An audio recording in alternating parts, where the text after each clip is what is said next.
తెలంగాణలో అసెంబ్లీ సమావేశాలు ముగిసినా సభలో మొదలైన సమరం మాత్రం ఆగడం లేదు. సభ జరిగిన తీరుపై ఒక్కొక్కరు ఒక్కొక్కలాగా స్పందిస్తూ ఆ వేడిని అలా ముందుకు తీసుకెళ్తున్నారు.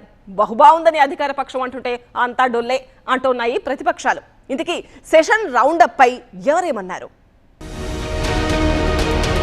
బడ్జెట్ సెషన్ భగభగన్ సూపర్ అంటున్న అధికార పక్షం, సభలో గొంతు నొక్కారన్న బీఆర్ఎస్, ప్రజా సమస్యలపై చర్చే లేదన్న BJP. Telangana assembly budget session ముగిసిపోయింది. గంటల పాటు చర్చలు, రోజుల తరబడి వివాదాలు. సభ జరిగినన్నాళ్లు ఇవే సీన్లు కనిపించాయి. కొన్నిసార్లు బీఆర్ఎస్ వర్సెస్ కాంగ్రెస్, మరికొన్నిసార్లు బీజేపీ వర్సెస్ కాంగ్రెస్. పాత్రల్ని మార్చి మార్చి పరస్పరం మాటల మంటలతో హీటు పుట్టించేశారు నేతలు. అయితే ఆ మాటల యుద్ధాన్ని సభ ముగిశాక కూడా నేతలు కొనసాగిస్తూ ఉండడం మరింత అగ్గి పుట్టిస్తోంది. అయితే గత సెషన్లో కనీసం సభకొచ్చి రిజిస్టర్లో సంతకం చేసి వెళ్లిన కేసీఆర్ ఈసారి అసెంబ్లీ వైపు చూడకపోవడం సెషన్లో స్పెషల్ గా చెప్పుకోవచ్చు. మైనింగ్ మంటలు, బీఆర్ఎస్ విమర్శలు, కాంగ్రెస్ కౌంటర్లు, సస్పెన్షన్లు, ఇలా ఒక్కటేమిటి ఆద్యాంతం ఆసక్తికరంగా సాగింది అసెంబ్లీ.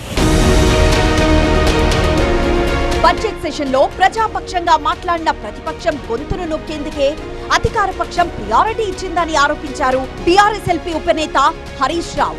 బీఆర్ఎస్ అడిగిన ప్రశ్నలకు జవాబు చెప్పలేక తమ పార్టీ సభ్యులను సస్పెండ్ చేసి చివరి రోజున కీలక బిల్లులను ప్రభుత్వం ఆమోదించుకుందని ఆరోపించారు. అసలు సభ జరిగేటప్పుడే పెట్టుకోవద్దు, అత్యవసరమైతే పెట్టుకుంటే కూడా 5 నిమిషాలు 10 నిమిషాలు టీ బ్రేక్ లో 10 నిమిషాలు పూర్తి చేసుకొని రావాలి. 3-3.5 గంటలు చెక్కిచ్చే పేరిట సభను వాయిదా వేసి విలువైనటువంటి సమయాన్ని వృధా చేసినారు. ప్రజా సమస్యలు చర్చకు రాకుండా సభను వాయిదా వేసుకొని గంటల తరబడి ఇవాళ సభా సమయాన్ని ఈ ప్రభుత్వం వృధా చేసింది. గందరగోళం మధ్యనే బిల్లులు పాస్ చేసుకోవడం.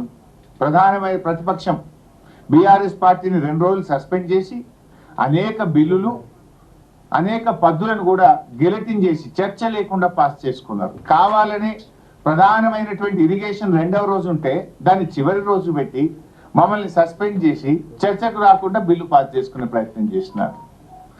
బిల్లులు కూడా మొదటి వారం రోజులు ఎక్కడ బిల్లులు తేలేదు. అన్ని బిల్లులు చివరి రోజు పెట్టి లాస్ట్ రోజే అప్రాప్రియేషన్, లాస్ట్ రోజే 10 బిల్లులు, లాస్ట్ రోజే అన్ని పద్దులు.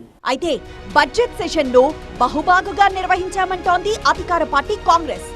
అయితే అసెంబ్లీలో ఫక్తు రాజకీయ కోణంతోనే బీఆర్ఎస్ వ్యవహరించిందని ఆరోపించారు ప్రభుత్వ విప్ ఆది శ్రీనివాస్. సభలో ఎవరి గొంతు నొక్కారో అందరికీ తెలుసన్నారు. బీఆర్ఎస్ కు 16 గంటలకు పైగా సమయం ఇస్తే కేటీఆర్, హరీష్ రావులే 6 గంటలు మాట్లాడారని గుర్తు చేశారు. బీఆర్ఎస్ లో మిగతా సభ్యుల గొంతును వాళ్ళిద్దరే నొక్కారని విమర్శించారు ఆది శ్రీనివాస్. సమాజం పట్ల బీఆర్ఎస్ కు ఏ మాత్రం బాధ్యత లేదన్నారు కాంగ్రెస్ ఎమ్మెల్యే ఎన్ఎం శ్రీనివాస్ రెడ్డి.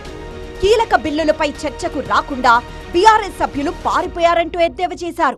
16 గంటల 12 నిమిషాలు బీఆర్ఎస్ పార్టీ శాసనసభ్యులకు అవకాశం వస్తే ఐఎన్సీకి 13 గంటలే వచ్చిన సందర్భంలో లీడర్ ఆఫ్ ది హౌస్ గౌరవ ముఖ్యమంత్రి రేవంత్ రెడ్డి గారు 4 గంటల 26 నిమిషాలు మాట్లాడిన సందర్భం, లీడర్ ఆఫ్ అపోజిషన్ నిల్ కేసీఆర్ గారి సభకు రాలేరు, సెకండ్ కూడా మాట్లాడే అవకాశం లేదు. అంటే 6 గంటలు ఇద్దరే మాట్లాడి వారి శాసనసభ్యుల గొంతు నొక్కింది మీరవుతారా, మేమవుతామని అడుగుతా ఉన్నా. శాసనసభ అంటే ప్రతిపక్షము అధికార పక్షము అనే ఒక మంచి ఆలోచనతోటి వాళ్ళకు సమయం ఇస్తా అంటే కూడా ఆ సమయాన్ని తీసుకునే పరిస్థితిలో వాళ్ళు లేరు. మీరే పలుపార్లు రేజ్ చేసిన ఇష్యూ మీద మీరు మాట్లాడే అవకాశం మీకు వస్తే ఎందుకు మీరు పారిపోయినారంటే మీ ఆరోపణలో పసలేదు, మీ ఆత్మకు శుద్ధశుద్ధి లేదు అని అర్థం కదా.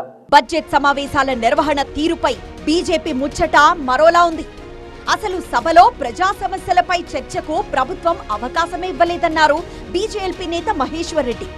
అంకెల గారడీగా ఉన్న తప్పుల తడక బడ్జెట్ ను ఆమోదించారని విమర్శించారు. ప్రధాన ప్రతిపక్ష పాత్రను బీజేపీయే పోషించిందన్న మహేశ్వర్ రెడ్డి బీఆర్ఎస్ 1 రోజు వాకౌట్, 2 రోజులు సస్పెన్షన్ అన్నట్లుగా వ్యవహరించి చర్చల నుంచి తప్పుకుందని ఎద్దేవా చేశారు. ఈసారి టీఆర్ఎస్ ఏదో ఒక రకంగా తప్పించుకునే ధోరణి. టీఆర్ఎస్ కాంగ్రెస్ కలిసి ఆడుతున్నటువంటి ఒక డ్రామా ఇది, మ్యాచ్ ఫిక్సింగ్.